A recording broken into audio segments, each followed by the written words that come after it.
Welcome, one and all, to Last Stop Penn Station podcast featuring Cary Silkin and Ian Riccaboni. They dive deep into Cary's wealth of stories, and no subject is off limits. From the world of wrestling to his ticket agency, growing up in New Jersey, drug-fueled underground days, hustling in the French Quarter of New Orleans, and endless days and nights in New York City, every story is worth telling.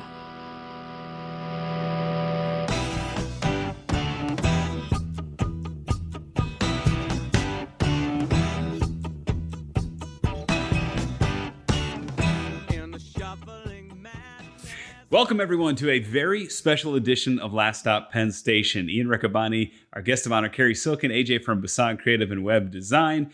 Cary, we're going to keep this brief because we have our first guest ever on Last Stop Penn Station. Yeah, and it was a surprise. It all transpired within the last 24 hours, but I reached out to our good friend, Bushwhacker Luke Williams, Ring of Honor alumnus. Right, twice, right? More than twice, yeah. He's made a number of appearances. And Team with Cheeseburger in Philadelphia. As well as Grizzly Redwood. There you go. And Luke has 7-decade career. Wow. And he shares some very interesting stories. Some of it about wrestling, but a lot of road stories and some of these amazing characters ranging from Jim Barnett to Sky Low to Dino Bravo. Right. Andre the Giant. Right. So many. And that's really cool. I needed something to spice up the Last Stop, if I could say it right, the Last Stop Penn Station show. Yeah. And it definitely did the trick. Real quick, Ring of Honor, there's so much going on, particularly July 11th. Right. The first show back, we're in Baltimore. It has a new name, I noticed. The UMBC Event Center is now. I think the Chesapeake Bank Arena. Yeah. And the fans are coming back. They are. Great ticket sales up front from the Honor Club pre-sale. So we want to thank everybody that's bought a pod so far. If you're not an Honor Club member, it's worth it. You get a $10 discount per ticket. So if you by the time you buy a ticket, you've got your month's worth. And there's still time before the public sale, which I think is June 7th. Right.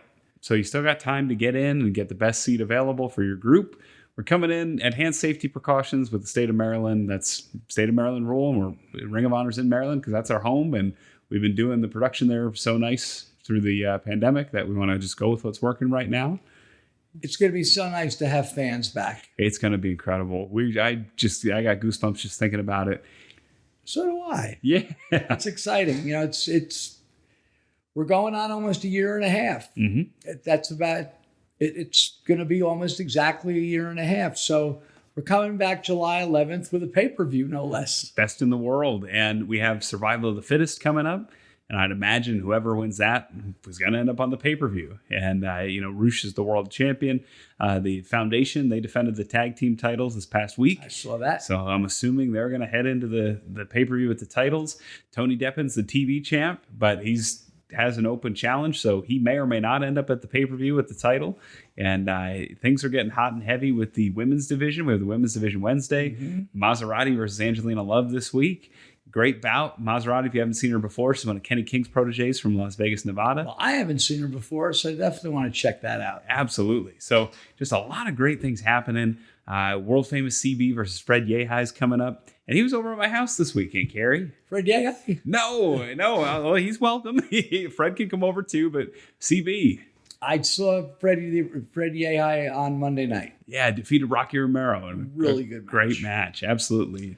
But I know what CB was doing at your house. Why don't you tell the listeners in case they don't know? Sure. On Saturday evening at 10 o'clock, it was the 1-year anniversary of Hana Kimura's passing. And we lost Hana due to really relentless bullying and relentless attacks on her.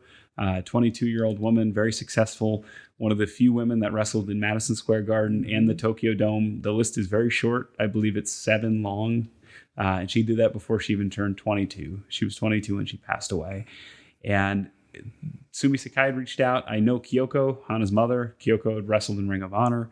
Hana had wrestled extensively in Ring of Honor as well. And we were able to have a setup in my house. I bought a little USB mixer. I bought 2 production quality microphones, put them through the little mixer, bought some $10 headphones for me and CB. And as far as I know, the first ever live broadcast from Allentown to Corrigan Hall in English. And it was just a beautiful event. She had her favorite wrestlers, her favorite DJ, her favorite idol group, as they're called. They're essentially these pop groups. She had her former idol group that she was a part of there. She had her favorite wrestlers, her best friends. 2 of her best friends came out of retirement, Kagetsu and Hazuki, and wrestled in the main event. There was the first ever non-binary wrestler who doesn't identify with any gender, also in the main event. There was a guy, my favorite thing, it was a night where we tried to keep it light and we tried to keep it happy in honor of her memory. Lingerie Muto, he's a wrestler that has a great Muta mask and head skull cap on, but he just wears like 7 bras and women's underwear, and he's a lot of fun. He's a lot of fun. It was I didn't watch it live, I'm embarrassed to say, but it is available on Fight TV. On Fight TV, all the proceeds go to Kyoko in support of, I'm going to definitely check it out, and I'm sure it was a hard, tough to call this, because there's the emotion involved, and to try to, as you just said, to keep it light over such a heavy duty incident. But we love you, Hana, and will always be remembered, and I'm sure there'll be another one next year. Yeah, and it was something special. Kyoko, her mom, really held it together, really admirable. And Kyoko was the driving force behind this. And what was really heartwarming was there was, I think I counted 43 wrestlers. There was 17 promotions represented between the commentary, the referees, and the wrestlers. Were there fans in attendance? There were. Okay. And this event, at the last minute, because of Japanese restrictions, because the COVID cases were rising, was almost canceled within 2 weeks before the event. But they decided to keep it on the books. They decided to see how COVID played out. Thankfully, the cases went back down. The restrictions were lifted. It was limited capacity. So, it's sold out, however many tickets there were sold out. But it was certainly an event that I'll always remember. And there were 17 companies represented in the card itself. There was an additional 5 or 6 more in the videos. How long was the show? It was about 3 hours. Okay. We had 3 matches that were scheduled, and then we had a bonus main event. We had Veni, who's the non-gender wrestler. She's known as Asuka in Japan, but not the Asuka in the United States. And she faced Kagetsu, who came out of retirement. And that was the bonus match as the 4th bout. But there was messages from Ring of Honor, AEW, Impact wrestlers, WWE wrestlers, Diana Stardom, 666. You name the Ice Ribbon. You name the promotion. DDT, they were in the end of the video. Noah, All Japan, Kenny Omega, from the headline to the headline, Great Muta, Liger, you name it, they were in the video. And she touched so many people's lives, I think more than she'll ever know or ever knew. And it's all going to a great cause. Mm-hmm. It's sad things have to be this way sometimes, but I look forward to seeing it. And once again, it's on Fight TV. Anyone who hasn't seen it. And thank you, Mike Weber, who made that painless and effortless to be able to air it and do the commentary like that. Right on.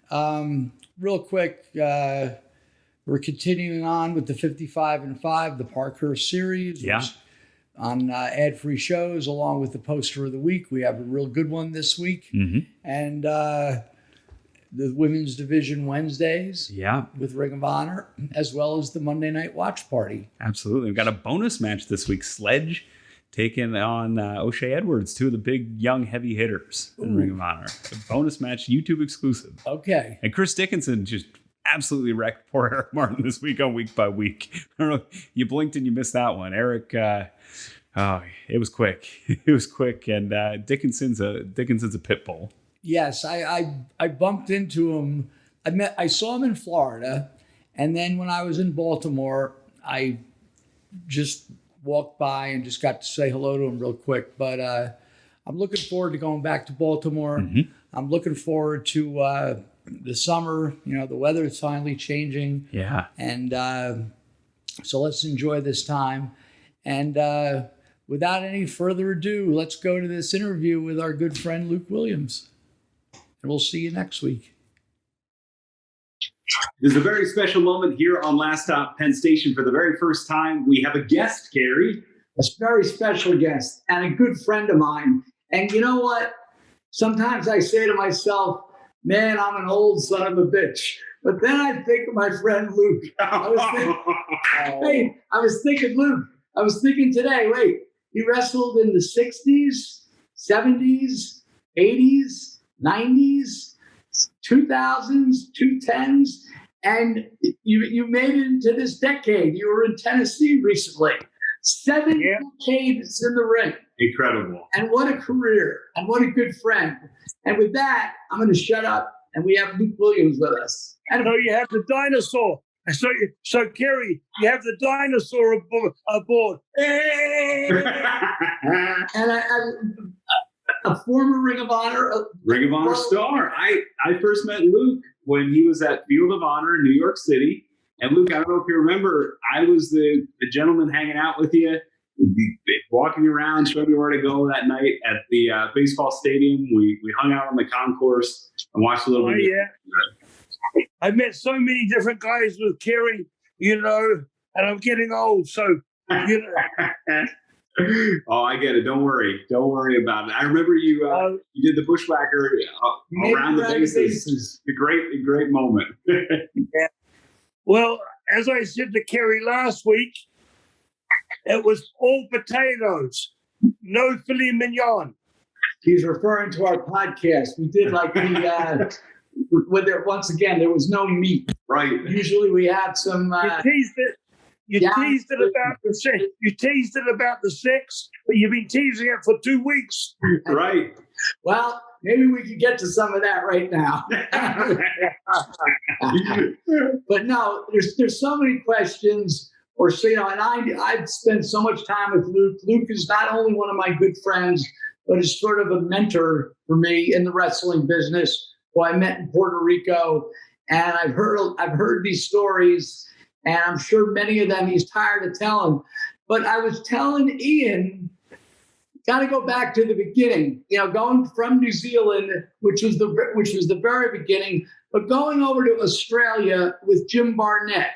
And you told me this story about the first time you walked in the dressing room, and I think it was Mark Lewin and King Curtis. And what was going on? Yeah, hey, that was the first time that I went to Australia and worked for WCW.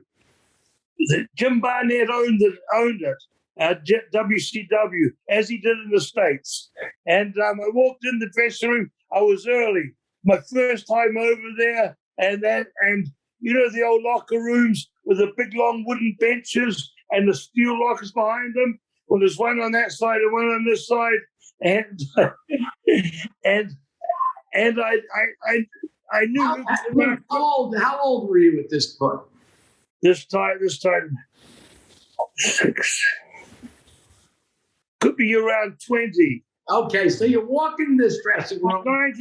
19. It was 66 or 66. Okay.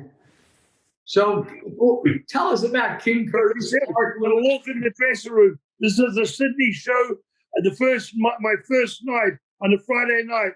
And I walk into the locker room, and there's Mark on one side of the bench, and there's King Curtis on the other bench.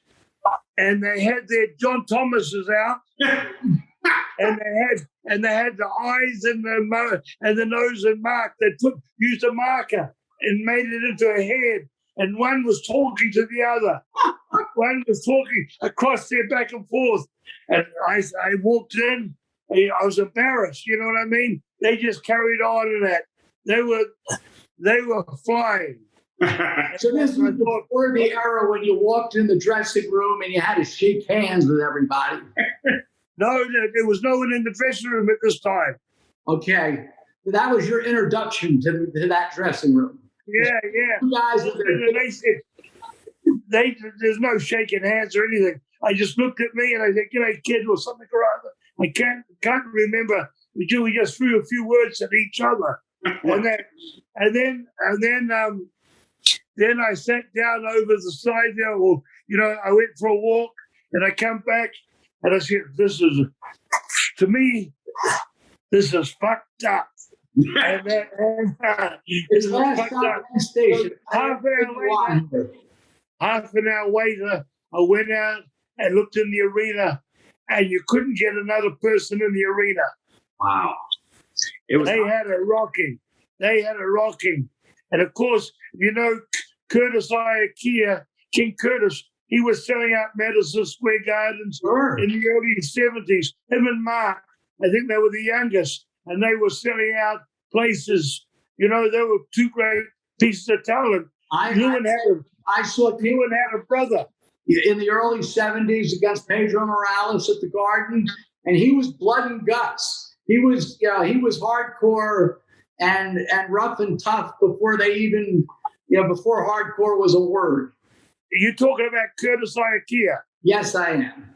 Yeah, he was not known as King Curtis then. He was Curtis Ikea, chief or prince, and Lewin had a brother there used to wear a mask. Okay. And he worked there too for Vince Sr. So getting back real quick to Australia, there's so many stories about Jim Barnett. Ian's a good historian. We don't need to tell Luke, but tell our listeners about Jim Barnett quickly. Sure.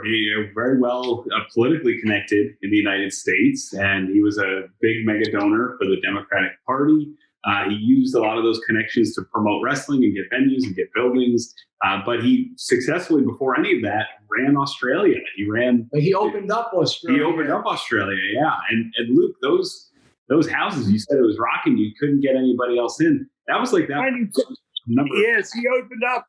He came over there, and then the roller derby was on in Australia, and it was doing good. Now I guess it would only been on a year or so, and it was doing good. And it was in a great time slot. He bought out the roller derby. Oh wow! That's how he got in. Bought out the roller. There was only four television stations in Australia, or five. And Australia, the land mass is as big as North America.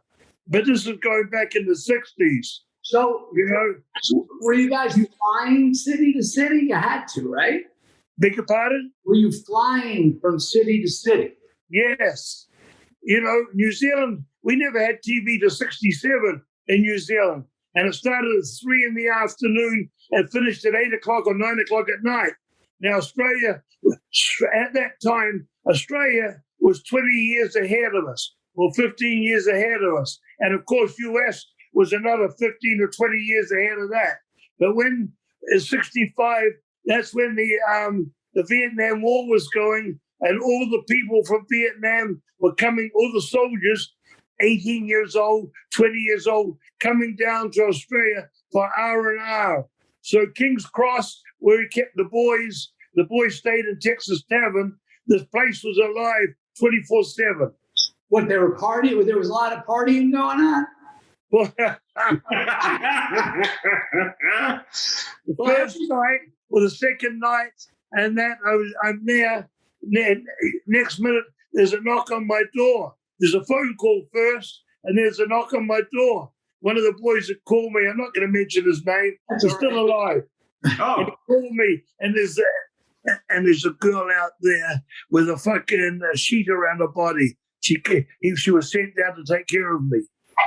Oh, jeez. That's nice. They looked after, the boys were looked after there. And it was, the hotel was the Texas Tavern, owned by a Texan.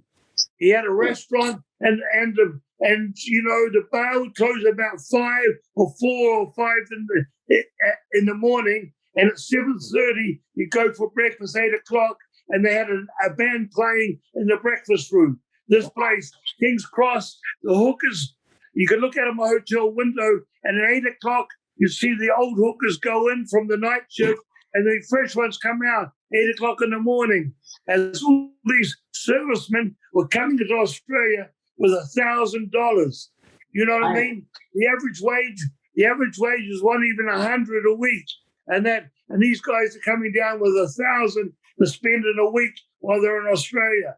So drugs, sex, and that was wide open. King's Cross. We could talk about Australia for this whole time. Absolutely. One last thing, because I want to just move on. You told me a funny story where, like, maybe once a week, Jim Barnett would do the payouts, and he would have the meeting. Tell us about the once a week meeting, and everybody knows that Jim Barnett was openly gay. Mm-hmm. He was effeminate.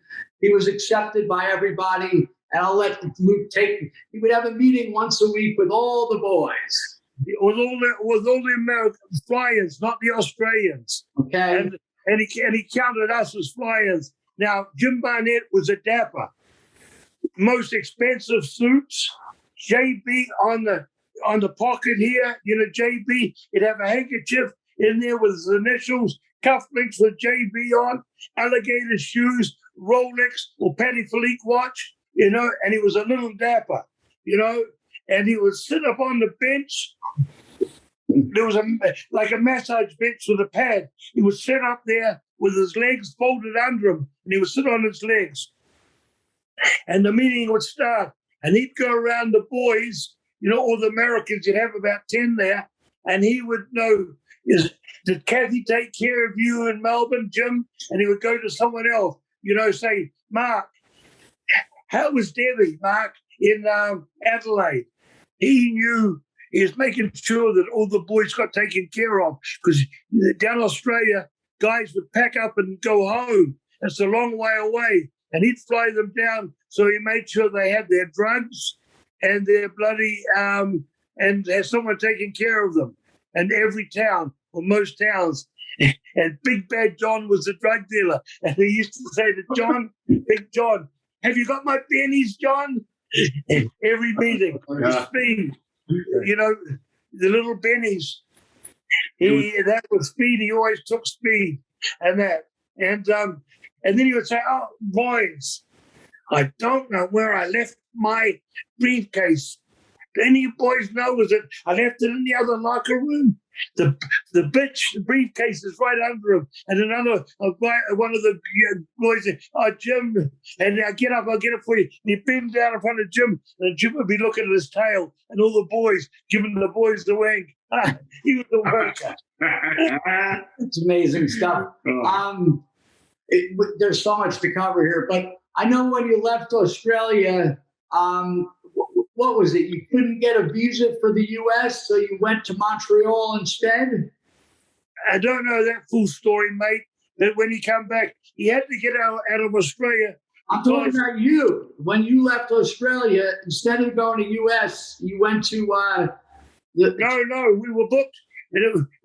I worked back in New Zealand. I was going to Australia and back just for 2 weeks at a time. Okay. And then when the New Zealand promoter Steve Rickard knew Butcher Vachon and Morris, and he talked to them, and then they're the two guys, Mad Dog Vachon and Butcher Vachon. They're the guys that brought us over to North America.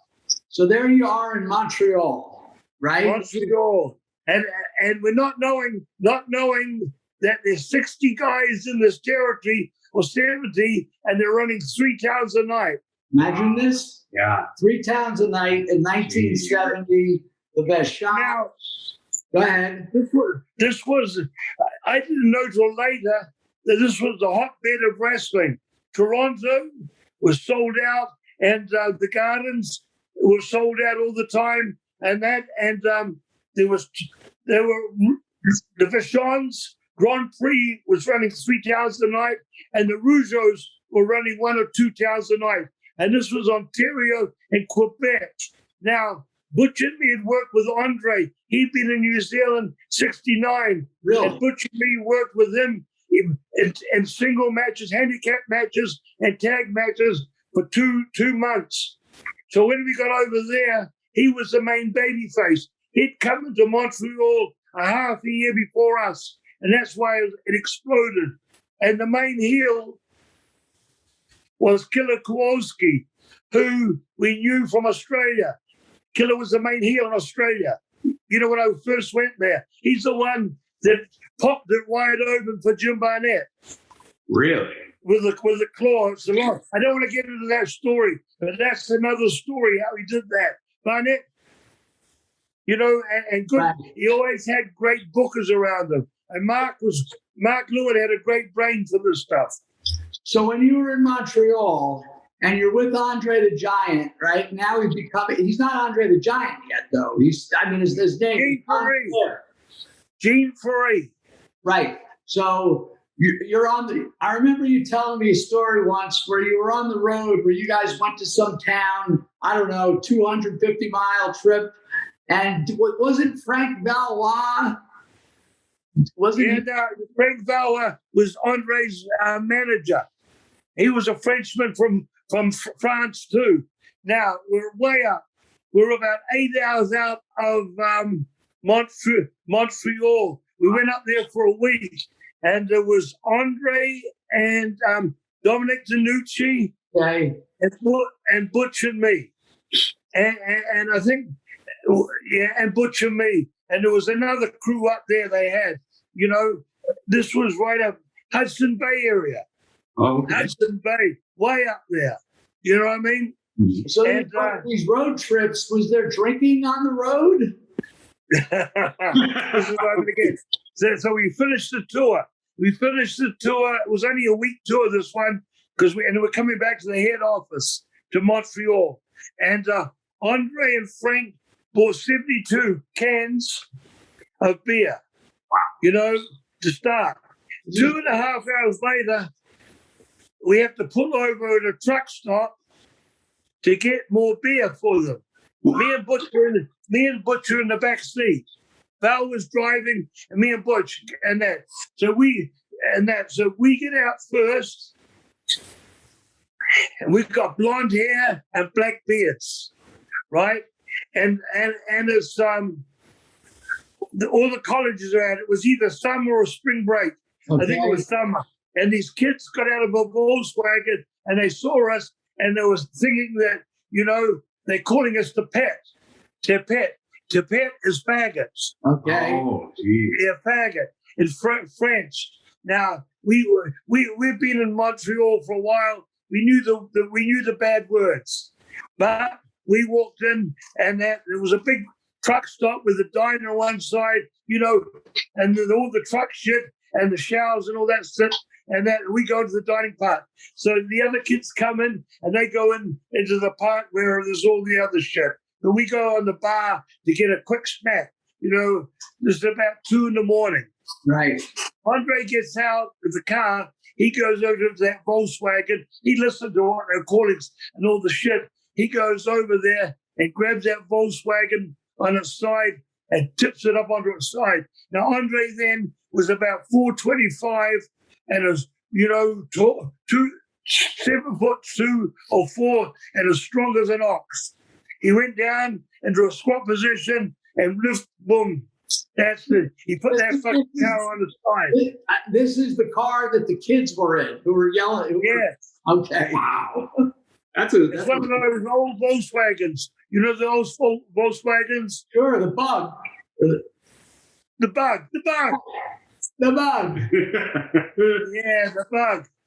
And I bet. Yeah, that was Andre. He got another 72 beers. We got Butcher me got a sandwich, and then got in the car. And I don't even think it made it back into. We didn't even make it back to. Andre was 2 gulps to a can. Wow. His hand was notorious. I don't know whether. I think Cary's got the photo. Right. Yeah, I think Cary's got the photo. There's a notorious photo that George took with 2 girls on each shoulder. You know that picture. Yeah, our good friend George. And that's in Japan. That's in England. That's in Germany. That photo's all over the world. Well, that's really good stuff. Now, I got to mention in Montreal was besides the business being so good, wasn't there quite a great group of the midget wrestlers back then that were based out of Montreal? Yes, but the story I've got about the midgets, that comes from Stu Hart's territory. Well, in Montreal, I'm with the Hollywood Blondes. Now, there's Dale Roberts, Jerry Brown, I think and Humperdinck. Humperdinck was the manager from Florida. Okay. These guys were wild. I'm talking about wild. You know, wild? Go to a bar, they would drink at a table and they stack all the beers in cans up on a table. They wouldn't put them into a dumpster, and they'd have a pyramid on the table. When they went to leave, they'd bump the table and walk out, and the glass and the things would go all over the place. These guys, then they'd come out on the street and want to get in front of a car. It didn't matter whose car it was, and Jerry would, and Buddy would run at him, and Jerry would backdrop him onto the hood, and the hood get bent. They didn't give a fuck. Well, they were wild. Anyhow, so this is how they were on the road.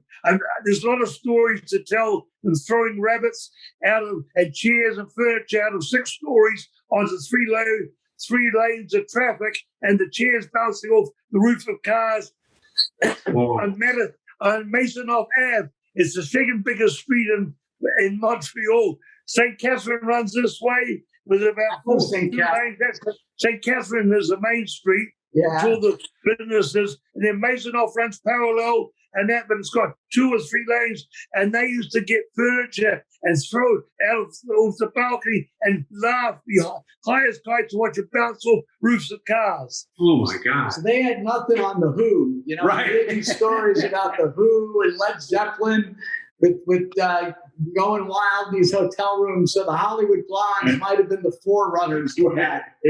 But now here's a road story, quick short one. Yeah.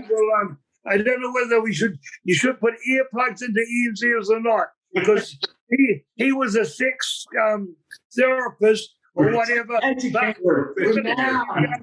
We've got to take him down the road, the right road. You know, the gravel road, the rough road. Okay, we're on over there in the summertime when it comes to spring break. There's kids with a placard on the side, you know, with the town they want to go to. And some of these towns are 2,000 and 3,000 miles. They're hitchhiking home for the holidays. Okay. You know, across Canada is you know, like it's from New York to LA. Mm-hmm. Right? Maybe a bit wider. And we never seen signs like this. I looked at a sign on a kid, and it had the town. And I said, that's not near here. And they told me, oh, no, he's hitching 2,000 miles. Anyhow, they pick up this. I'm in the back of this car, and they've got Jerry, Butcher me, and it was in a van or whatever. Anyhow, it's Jerry and Dale.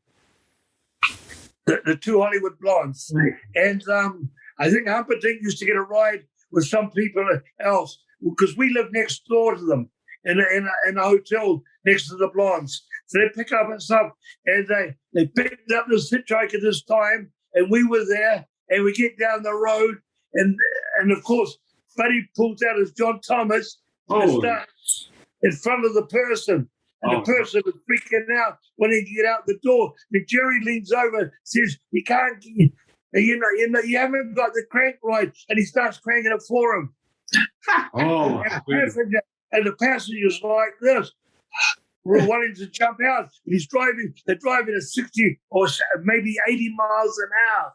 Now the Hollywood Blondes, just to make it clear, these guys weren't gay. They're just doing this as a rib on these kids. Oh, geez, I'm glad I don't know if I would have survived, Luke. This is all pretty intense. No, the ribs got so bad, mate.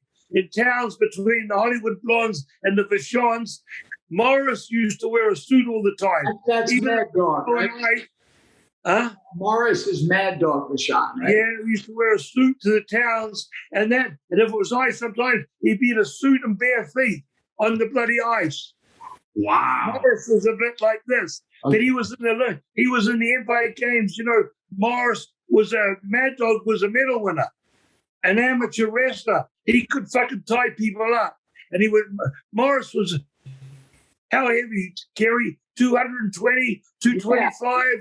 He wasn't a big man, was he? No, he was probably like my height. And, but he was stocky. He was stocky and built. Hairy. Muscle. Very hairy. Very hairy. He wasn't big. He was just thick. Maybe 220. That's what he was, 225. But he didn't give a F, mate. And the ribs between the Hollywood blondes and the Vashans got so hot. This time they cut the leg off Morris's trouser, the suit trouser. So when he went to put his leg in after showering, the fucking thing was just hanging on the middle part here. And this was, Morris, he was owner of the territory, part owner. These suits weren't cheap. So the next night, the blondes had Halliburton cases. You know what Halliburtons are? Yeah, the briefcase. The aluminium one. The briefcase is only this size, like that, and that's about 600. The little cases we used to carry our gear in, I don't know how much they are now. Anyhow, they got the combination on the front. So next night, the blondes are there, and they've got the Halliburtons in their gear. They take the gear out, and they're in the ring. Fucking Morris comes with a hammer and a big 6-inch nail with a flat head, takes all the gear out and nails that thing to the bench and bends the bottom over so they can't and puts all the gear back in. Of course, when Dale comes back to bring it to that, showers and that, and goes to pick his case up off there. And the nail underneath has been bent over. But the Vashons have already gone. He had to rip the case. He had to rip the aluminium to get the case free. The case was fucked. Good stuff. But that was an $800 case or $600 at the time. You know what I mean? So and it was like tit for tat. Even though it was the boss, it was just they accepted it, right? Yeah. Morris is crazy. I seen him a fan leaned over the rail in Quebec City, went to hit him. He grabbed a hand and bit on the finger and ripped the flesh off. The flesh hung off the end of the finger, the bone, the flesh. That's how vicious Morris was. Couldn't do that these days. No. Can I lean on you to give us, because you were close with the great Sky Low Low. Now now the next territory after that. Hey, you guys say something. How can we say? We get the greatest stories. But Ian, I am going to say something. A little bit. Correct me if I'm wrong. Wasn't there a guy, and Ian and I learned this during all our talk. The guy, there was one guy sort of in charge of all the midget wrestlers. Am I Jack Britton. Okay, yeah. Jack Britton. He ran all the midgets up in Canada, and there's a lot of them. Eventually, Lamont, the crazy guy, had died, jumped out the window in Calgary with all the sheets and that. But he tried to hang himself, but he landed on where the stairways comes outside, and there was a landing. He landed two floors down, the sheets and that. That saved him. Anyhow, so we're in the next territory. We went to there. We didn't even know who Stu Hart was. We never heard of Stampede. And they told us, we could stay. We have to start putting people over. But they says, we're going to keep you strong and bring you back. So after a year and a half, we went to Calgary. And after a while there, we came in there. We didn't get into the dungeon? Yeah, we went to the dungeon. One thing about it, we won the belts the first weekend we were in there. Wow. Okay. We worked the TV on a Friday night in the pavilion. There's 3,500 there. Then Sunday, 3 times a year or twice a year, Stu ran a double shot. We'd work Abington Saturday, and then on Sunday we'd come back and do the corral which was in the same fairgrounds as the pavilion. Now the corral now is the big place where they do all the pay-per-views at. Right. What's the big place in it's on the end of my tongue. There. The Stampede. Yeah, the Stampede. It has a name, but Anyhow. So I'm in the territory and that. We win it the third night. Anyhow, getting to the story. On a Sunday afternoon, the kids run the towns. Now, Dean's dead now, but Dean was the second to oldest. And Smith, the oldest. Smith is dead too. He died from cancer 2 years ago. God bless him. But he never worked a day in his life. He flew around Ring of Honor before you were there. Oh, okay. Yes. Oh, wow. I can tell you stories about Smith locking girls in the sauna, turning up the heat to 120 and standing outside and... Oh, my goodness.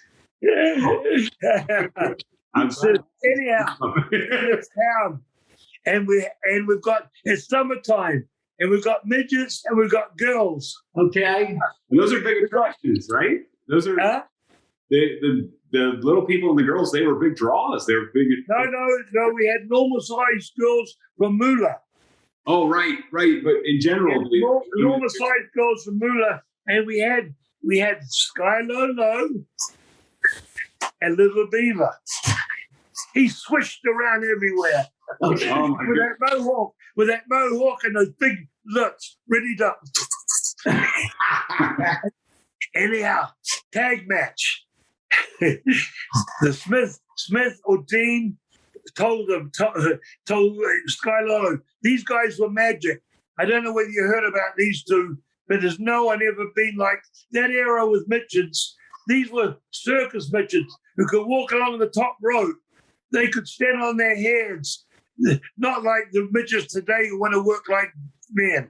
Anyhow, they're doing the old spot where Skylar Low, where Little Beaver does something to Skylar Low, and that when he's from behind, Skylar Low turns around and chases him. And there's a girl in the ring.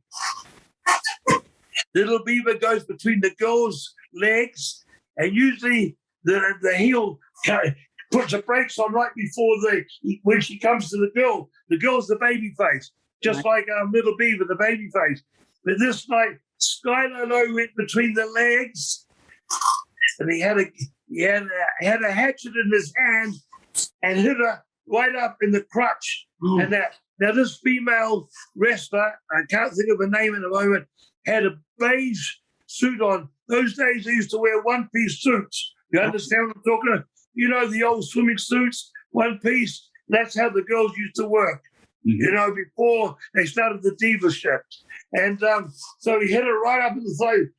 Next minute, it's getting red there. Redder and redder. Oh, no. Redder, right under here. Now the fans are starting to laugh because they think she's got the period in the middle of the match. And then the other girl told her, look down there, and it's bright red as hell. Beaver Skylar must have went through a bit of the material and hit the leg, through the material. And in the heat of the moment, she didn't realize it. You know what I mean? When you're hot and someone goes between your legs like that, because you've got your legs apart for them to run through, and that you don't realize it at the time. So he wasn't really looking to hurt her. Huh? He wasn't really looking to hurt her. No, it was a rib. Right. The ribs are not like today pussy ribs. These are ribs. Well, I got one for you. I'm going to skip ahead. Yeah, just let me finish this. So sure. We drive back to bloody. There's so many ribs happened in this territory. This territory was the heavy ones. Anyhow, we get back to the hotel room, and me and Butch is in one, and there's a bar. And that next minute, the phone goes, "What the fuck is going on? I've had Moolah. This is Stu. I've had Moolah on the phone with me for the last half an hour. What's going on?" Because he knows that Smith or that guy. Stu tries to make out he doesn't like rib, but he knew what was going on with the sons all the time. There was ribs where some of the ribs, the guys just packed their bags and left overnight. The ribs were so heavy. You know what I mean? Next day the card would be, and we'd have to say, "Oh, Stu, the guy's not here. He packed his bags in the night because he got ribs heavy the night before." If you thought you were smart or you were just shit, the boys would rib you straight away. You know what I mean? Yeah. Well, different world. Drop coke, put little sachets like coke in your thing, get cops to pull you over, and all that sort of stuff. Wow. Well, one last thing about the Stampede area with Stu Hart. He had the famous dungeon where he used to take these guys, and even guys that were working, who would come into the territory now and stretch them. Everyone's heard of them. Now, did someone smarten you and Butch up? Yes, we heard about the dungeon. The Harts loved us. The kids loved us and that. And Stu used to invite us up to dinner on a Sunday, lunchtime. You heard about the cat shit where he scraped up, threw the food in, and that scraped the cat shit up, threw it there, and scooped the egg up and put it on a plate. Oh. And you heard that one, right? I have heard that. Stu loved big guys like Sailor White, Moondog, the Moondogs, right. Guys like that, big guys. Jim the Anvil Nighthawk. He would he wouldn't take the hold. He would tell you to get on your hands and knees. He would put the hold on and then tell you to fight out of it. Now, Stu was very thick at the hips, big legs, big thighs, and wide at the hip. He was about 270. And so when you got that thickness there, like George Gordienko and a lot of those, wrestlers back in those days, and what was the black guy? Sailor Art Thomas? Yes. They were thick. And that was, he had a photo of Sailor Art in his wallet. I guess you heard that story. He carried that guy around. But he used to get them and tell them to fight out. And these guys used to, Stu, and they go, Stu. And their eyes, the veins would either pop in their eyes or they would shit their pants. This was what he put on because he wanted to check that they were men. Yeah, you see their vein, they get off the thing, they'd be sweating, they'd be dripping off them, and their eyes were like road maps, or they pooed their pants. My goodness. Well, I'm glad you never got. I'm glad you got smartened up so that you didn't go down there because it sounds like nobody could handle this guy. Brett to this day has still got tape. Has still got little tapes, that he played. He used to play in the dressing room of his dad stretching somebody, and he used to play it to the boys. Oh my God. Let the boys hear. And the guy screaming out, Stu, stop it. Stu goes, He was a sadist. He loved it. There's so much we could go. I don't want to. Go ahead, Ian. I got a rib question. There's you were at WrestleMania 5, and you were against the Rougeaus, who from Montreal, and you rubbed, I think, Ray's pecker. Did you do that did you save it for a special occasion, or did you do that around the horn? When he went to slam me, I never knew that I was doing that at the time, but that's still circulating today. Yeah. Last week, someone sent it to me. Right, it's like one of those TikTok style. It's a meme or whatever the kids call it. Yeah, you're over. Was that? Yeah, but I'm grabbing his pack. And it's nice and gentle too. It's a nice pack. It's like this. It's a nice. I didn't even know. Hey, were you trying to? Hey, are you gonna body slam Cary now? Good idea. Yeah, there you go. So good looking young man. Fine. Well, I want to jump. Yeah. How much? I didn't. Ian. Yeah. At that time, I didn't even realize it was just the heat of the moment. We're working. I didn't realize that he never said anything to me. But now, when I see him, I hardly ever see him now. Him and his brother don't even talk. They haven't talked for 10 years. I talked to Carl. I talked to PCO, Carl Ouellette. Oh, yeah. Carl's a good guy. He is. He's with Ring of Honor. Yeah, I talk to him too. I call him now and again, and I talk to him. I've talked to him through Cary once with Cary, but I had him in Puerto Rico with me, and we made some money with him. Awesome. Carl. Well, let's jump to where I met Luke in Puerto Rico, which was around 2000. But what was the first year you went to Puerto Rico? 79 or 80. I've heard these stories that the crowds were pretty wild in Puerto Rico. Yeah, well, you've been there and seen them, mate. Yeah, but I didn't. That was 20 years after. What was it like in that period in the early 80s in the ballpark? Well, you've heard of, in central San Juan, there's Caguas is about 10 miles out. There's Bayamon. There's different towns around there. Now, Caguas, they had to put concrete blocks. The men's dressing room was downstairs where the fans could look into it through the little holes in the concrete. They had to reload it with concrete blocks. Fans were shooting through there. They'd piss through there, and they'd actually put a gun there and shoot through there. The hills had heat. And I'm talking about heat.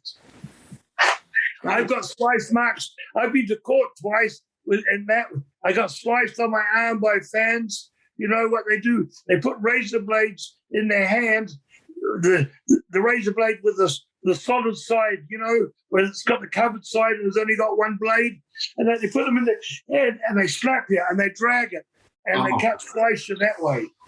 Well, you told me a story one time. I think it was on the other side of the island. It was in the 80s. And of course, everyone knows Luke with the Bushwhackers, but this is the sheep herders. We were the Los Pastores. Right, the Los Pastores. And talk about hardcore, talk about blood and guts. And you could see these matches on YouTube, and they're legendary matches. But you told me a story, I forget what town it was, somewhere on the West Coast, or maybe it was San Juan, but where you and Butch got trapped, the dressing room was like a trailer. The dressing room was no. You're talking about in Trinidad. Okay. On a cricket pitch, and they made a special dressing room for us. We were fighting heels and baby faces, and we worked with the guy that used to come to the ring, Mighty Igor. Okay. And the champion and the champion in Trinidad at the time. And we had a cricket pitch, and they made a dressing room for us out of car cases. You know when cars come in the big wooden boxes and those sides, they knocked one up there for us.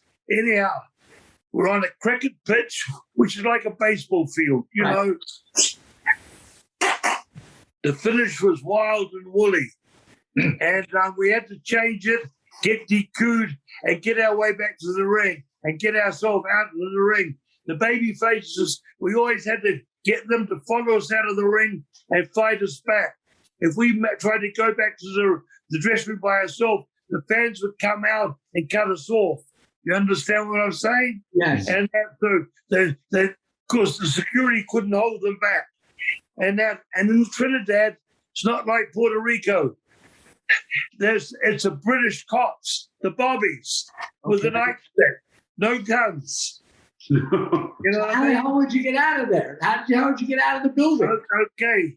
The baby faces fought us back to this so-called dressing room out of car cases. We had 2 folding tin chairs in there.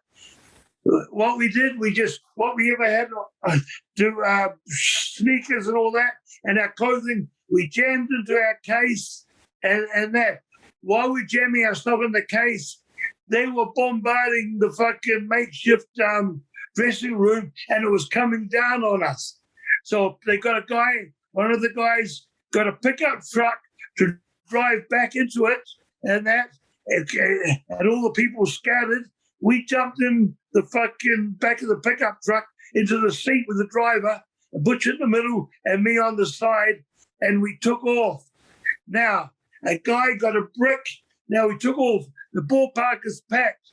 So we're stuck in the fucking, we can't get out of the park, and we're moving at 5 miles an hour.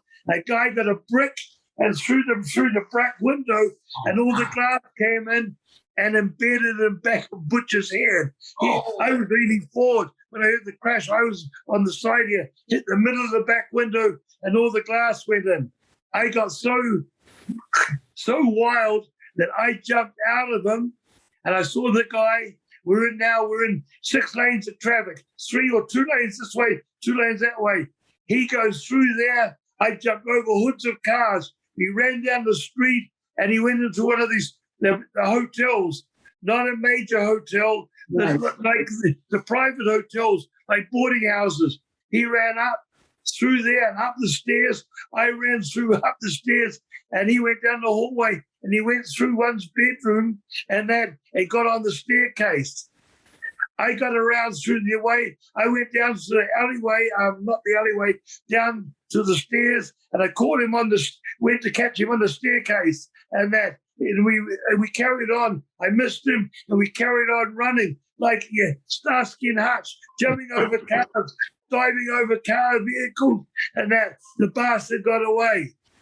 Anyhow, I ended going back. We went back to the Holiday Inn. This was in Trinidad, right in the main city part.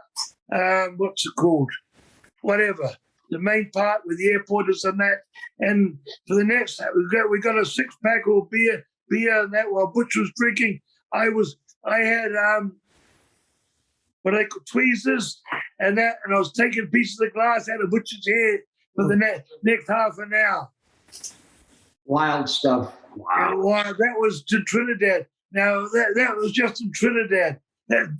Many a time they'd leaned in, they'd come, push the security away and try to grab my foot when I'm laying on the mat. And even when I'm getting beaten on, and grab my foot and try to drag me out, I had to bring the other foot back and kick him in the head to get free.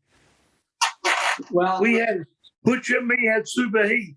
We did promos on graves and stuff like, you know what I mean, and change the headstone, put a new face on, and put the people. There's a very religious Puerto Rico or any of those Caribbean, not Caribbean, any of those Spanish countries like Central America, yes. Panama, Venezuela.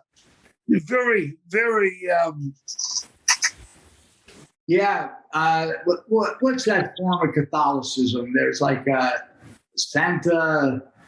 It's a very. No. I'm saying the type of Christianity that they followed was very strict. Oh, satanic. Very satanic. Some of them, they got all that. Everywhere you go, they got the candles and that. They believe in witches and all that sort of stuff. You're either a strong Roman Catholic or you're with the devil. You know what I mean? They believe in all that stuff and all that. And they've got witch doctors, well, they call them something else. And that a lot of people go and see. You know what I mean? Did you ever fear for your life? Did you ever feel like your life might be in danger getting all that heat? Hey, we were young, full of piss and cum. And I know what else he was full of. And it's not shit. I might get Luke upset because I know he's with, all these wrestlers and stories of the drugs and this and that. As a young man, things happen. I remember you telling me a story working in Puerto Rico, and this is in the 80s, and there was he was a fan, but the guy used to have the Peruvian marching powder, and he would come to your apartment before there was the one and only notorious on Black Angus on Fernandez, I can't remember the name, the street, the main street where all the nightlife was. There was gays, drag queens, trannies, everything. And down the far end was the Black Angus. Now, the manager of the Black Angus was a big wrestling fan. He used to bring his kids to my home on Saturday afternoon, so I had we lived in an apartment on the beach, all fences, gated, security and all that sort of stuff. They used to come over and go to the pool. The kids used to come and they loved the wrestlers. And Butcher Me would always have another wrestler there, just, Right. Yeah, and anyhow, he'd take the kids to wrestling. Then after that, he would take them home and then go to his place that he managed. And it was the Black Angus. What was going on there? Downstairs, it was Woman of the World. Okay. Oh, wow. Upstairs, there was rooms. Oh. It was like a hotel. Downstairs was the bar with Woman of the World. Upstairs, there was all the rooms and that's where the fun and games were. So we did get the sex tour. It's just the Bushwacker. We got the Puerto Rico. Just a touch of it. I don't want to get short. People are still alive, and I don't want to get into it there. But they used to say to me, "Oh, can you get us to the Black Angus after the show?" You know what I mean? Either you could go coming back from the arena from Bayamon or from Carguas, you could come on to Fernando Sulcas. That's the name of the street. Okay.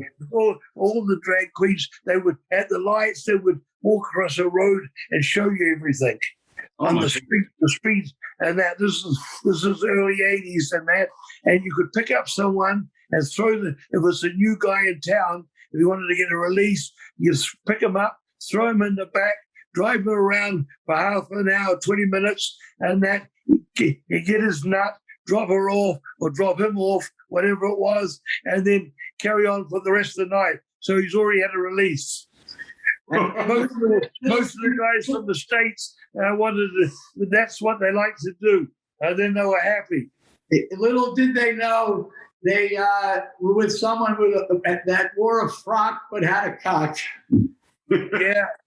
You sound like an excellent tour guide. You sound like a great friend, making sure everybody was accommodated for. I was the booker. Ah, okay. I booked the talents in from outside. I booked for WCW Carlos when we had Brody Hansen, Abdullah, and Carlos. The biggest thing, we did 40,000 people, and this was in '83, and that. We did the Angle in Texas. Carlos got his biggest enemy since they opened in '75 was Abdullah the Butcher. In '83, early '82, late '82, early '83, Hanson and Brody broke his neck, and he was out for 6 months. And then he had to go and find somebody, and he came to Texas. And we set a good angle up. Where he came to Texas and Abdullah wouldn't have nothing to do with him. He come there twice, knocked on the door. There was a houseboy answering, no go, no go. The next day he came with a briefcase and all the money. And Abby and Abby hadn't seen him yet. But when the houseboy went and showed Abby the briefcase told Abby the briefcase, that's when he got Carlos as a partner. That's when he decided to partner his biggest enemy in Puerto Rico. So the fans didn't know what was going to happen between Carlos and Abby, but they were both against Hanson and Brody. And that's how we got that 40,000. We got 25,000 in Roberta Clemente, and then we got on circuits. We had it in 2 other places on the circuit. We got 10,000 in one, and the other one building, and 5,000 in another on closed circuit. Wow. That's amazing. I'm speaking with Dutch. Our good friend Dutch Mantell. Dutch used to tell me that in the '80s he couldn't leave his hotel. No, was that true, or was he just? Yeah, no. If you were in the '80s, he was living in Cadado early then too. Cadado. then I moved to Isla Verde, which was more English. But the boys had a hotel down in Condado, and that you come out of that, you couldn't go. You'd have to have breakfast in the hotel, where you just move around there in the street. When you're hot, when you're hot, you know. When you're hot down there, to the beach, you couldn't go to the store, you couldn't do nothing. No, you had to get someone else to get all your shit. But we lived in Isla Verde, and Butch brought his girl with him, and that she'd go shopping. Isla Verde was more tourists. Right. You know, all the condos were time, but they call now Timeshares. timeshares and all that stuff, and a lot of English people there, so it was easier. And of course, where we had right across the road from us was Pizza City, which was open 24/7, and not only pizza, it sold all Italian food, and it was open. I know open place. You sat in the open, and then we had a Ponderosa built in about 84. They put the first Ponderosa about 100 yards down the road, so that was good. Pizza City was the only place where Dutch Mantell said, and I knew that he said, "Oh, Cary, let me buy you a slice." You know, Dutch, you don't want nothing for free from him. If he's offering his, Dutch was tight. Dutch was so tight with his pockets, he didn't even have pockets. But that's another story. Yeah. So he bought you a slice of pizza? Yeah, then that cost, but when I used to drive him, me and Mike G, he knows my cousin. When I would be driving Dutch, now we're talking 2000, he used to like to drive, and every town we went to, Luke, every town, let's say we were going to Humacao, he knew about 5 minutes before we got to the building. I know the story, I can guess. Hey, Cary, can you do me a favor? I want to get a cup of coffee. See that Dunkin' Donuts up there? I'm like, yeah, no problem. Every time, he'd be like, so we pull in. It's like, hey, Cary, I only got a 20. I don't want to break it. Here, Dutch, here. But yeah, I was in an office with him for a year and a half, so I know all those things. I know all how he was. One thing about Dutch was he has a great mind for the business, just like you do. Soap operas, there's nothing better. No one better for soap opera. You know what I mean? He milks it. He knows how to milk it.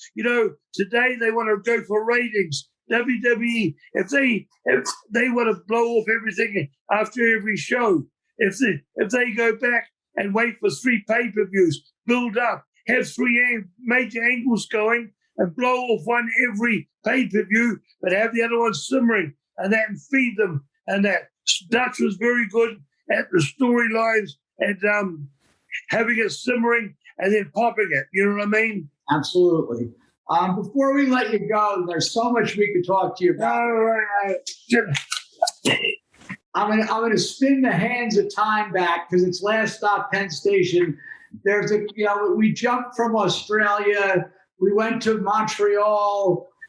We went to Stampede and Puerto Rico, and there's so much more. But I'm going to bring you back to a story that you told me when you and Butch, after Australia or during that time, you went for the first time to Thailand. No, Singapore first. Singapore. Would you mind, please, telling our listeners that story? We'd appreciate it. Singapore. Butch was up in Japan. Butch actually went to Japan. It was on the first Inoki show ever. Wow. As Tiger Man, Tiger Mask, the Tiger something or other. He was the first time they ever used the name Tiger, and this was on Inoki's first show, right after his wedding. Anyhow, I'm in Singapore, been there a month already, or 3 weeks, and that, and Butch didn't like Japan at all. The food, the people, and then I don't know. He didn't like the food over there, to live and eat. You get used to their food, or it's curry and rice every night. Right. Curry and rice. You know what I'm saying? So Their sushi and all that stuff is nothing like American sushi. The food is completely different. And he gets down to Singapore, and now Singapore talks English. You know, they talk their language. You know, Asian, but it's an English country owned by Britain. And we're there. I've been there. I've got an apartment 4 floors up, overlooking the harbour, and that with a balcony and all that sort of stuff. Anyhow, during the day, Patpong Road is a marketplace, like you see in movies. Guys pedaling along on 3-wheelers with 3 wheels, and with food in the basket in front. Everyone's screaming, like you see in the movies. You know, third world countries. Listen, I'm talking about now. This is 68 or 69. So and that you can go back in time and think about this, how it was. And there's all that Chinese, and there's, you know, those things with bamboo and the bells ringing, and right. you know, the hanging the chimes and all of that, and the open market, everything's open. You know what I mean? Running wild. Now at night, they close down all the markets and they put covers over them. The little open restaurants, they stay open, and that with all the market. And guys put tables out. Guys that don't own restaurants or anything, but they own 2 or 3 tables. They put their tables out on the street, and they have menus from all these different restaurants. Okay. And they have other menus with all the goings on. All right. Oh, wow.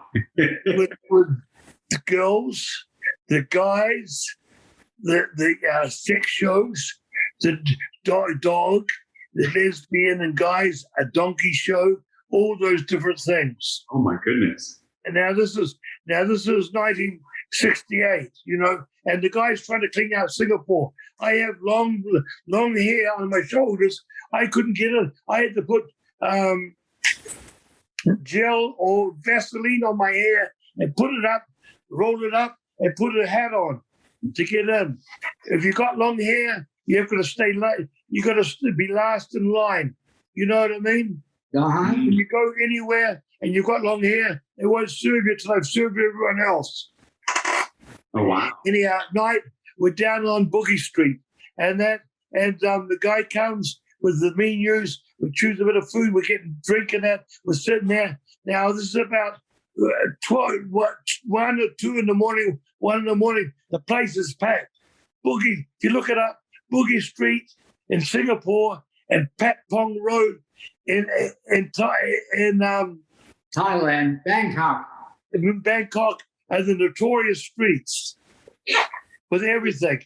You know, there's guys walking up and down with watches all up their arms here, selling them. There's guys with trays of everything, and that's selling everything. And guys with books, you know, with all the shows, and you point at the girl here, and they'll point at the girl down the street. You know, they'll show you, because these girls are sitting around to get picked up, but they're in the book. These are the pimp or semi-pimps. You know what I mean? So Butch, we're here at his show. We're eating. Now we've got a good buzz on. You know what I mean? We had bought Thai stick and legal. You know, you get caught over there, you get thrown in jail. But over the years, the rest of us have found a good contact. And $3 a week, or $3 would last us for a couple of weeks. Wow. And Thai stick. You know, and this stuff, you would see everything would flicker in front of you. You squeeze it, and the juice would run out. You know, Thai stick is the best. And McCoy. the real McCoy and smoke. You know what I mean? Mm-hmm. THC. Oh, my goodness. So we're down there, and then Butch points at one like that. Next minute, the couple that we chose come to the table, and we're drinking, and they're giggling and that, you know, like those Asian girls giggle and all that sort of stuff, and Asian girls, and Butch is leaning in, and little smooging and all that sort of stuff on the table. Then he goes downstairs and he grabs a packet. Okay. He grabbed. No, this wasn't the first time. He grabs the lunchbox. Ah, You know, Big John and the two kids. yes. Oh. Oh my goodness. He Well- didn't. He got a shock and he looked at me. Another time too, we went home. He went home and he goes in the shower and I'm in the shower and the same thing happened another time and he screams out, "Fuck!" and I yell out to him, "Turn it around and hit it from behind." Oh no. That's the spirit. That's it. Hey, that's what we're being in Japan for 6 weeks and Korea, and then come, you know, and then being young and fucking full, you know, coming that you're coming home, coming to land, you know, you hadn't released for so long, and you know, You got to do what you got to do. And we you support, gotta do what you gotta do. we Singapore, support everything. yeah, that was Singapore. Well, But I gotta give you this one. WWE. The guy that before I go, I got one, and this was a good friend of ours. He spent years coming in and out of New Zealand in the 70s. You know, I came over here in 72. That's when I met him. He just got out of jail. And he was working for Grand Prix. And then in WWE, I met him. He came in and out of New Zealand. We went home to do the first New Zealand taping in 76 on the mat. Then I met him when I came back to the States, you know, with Stu Hart. His name was Frenchie Martin. Oh, Frenchie yeah. Martin was Gino Brito's manager. You know, the artist guy, Gino Brito, Dino Bravo. right. By the way, when I was first in Montreal, and when I said they went there, Dino Bravo, who's been in the business for a year then, he was 20 years of age and a big, strong kid. Right. Wow. So So I know Dino, we worked with him. Dino Bravo and Gino Brito, the Italian connection, we worked with them every night. Like Vachons, we only worked with the 3 teams, the Indians, the Vachons, and the Italians for a year and a half. Because what happened with Frenchie Martin? Anyhow, Frenchie Martin used to carry around a little briefcase about this size. And you know, in the airports in the morning, you're walking along the concourse and you're in big airports, and you know how busy those concourses are. Sure. You know what I mean? They're packed. You've been in them when they're packed. Frenchie Martin used to trip over himself. He'd be always dressed in a suit, you know, like a dapper gentleman. And he was a big guy, 250, you know, 260. He'd trip, and his briefcase would fall open, and all the toys would fall out. Now these Just toys like you. were vibrators, butt plugs, everything. Things you go down your urethra, you know, urethra ticklers, everything you could think of. You know, all different. The butt plug this size, the one this size, the one this size. The dildos, small. The plastic ones, the ones with the head on it, going from all sizes. All sizes. And he used to crawl around his knees, and all the people had to walk around him. And he'd say, sorry. And he'd pick a piece up and look, and then put it back in the, you know, go a certain place in the case, because the case had a folder. And a folder in the middle, and you'd clip it on it, you know, and slip into the place. Yeah. And he'd crawl around on his hands and his knees, and he'd do it on a slope, so they'd roll down the slope. Fucking Frenchie. There was only one guy. Amazing. And I think Ian did that on the corner of 8th Avenue and 14th Street. 14th. Hey, we're barbecuing. This is short. Barbecuing one day during the day with J.J. Dillon, he was the salad queen. And cooking big steaks. And we had glass sliders here. And we're out here with a barbecue in a motel. And we called Frenchie for fucking food. Frenchie is so high, he doesn't see the glass there. And White walks right through the glass. Amazing. I still remember that. And I brought that up to J.J. Dillon at WrestleMania. Frenchie walking right through the glass. Well, Luke, thank you so much. We could go on all night, and we'd love to have you back on. There's so much to talk about. I've got a few more Killer Brooks, but I'll keep it for next time. Yeah. Keep it for next I've got Killer Brooks, and I've got the wild rides from Miami, you know, with the it's summertime, the snow. Coming from Miami. Snow's in Miami. What are you talking about?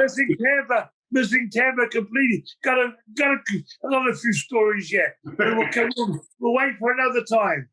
Anything to close, Ian? No, thank you so much, Luke. It's great to see you I again. hope you've got some stuff to talk about. I hope you talk about some wrestling for a change. We're not going to be able to top these stories, that's for sure. But We're good on there. You've got plenty. You've got so much down your sleeve, Cary.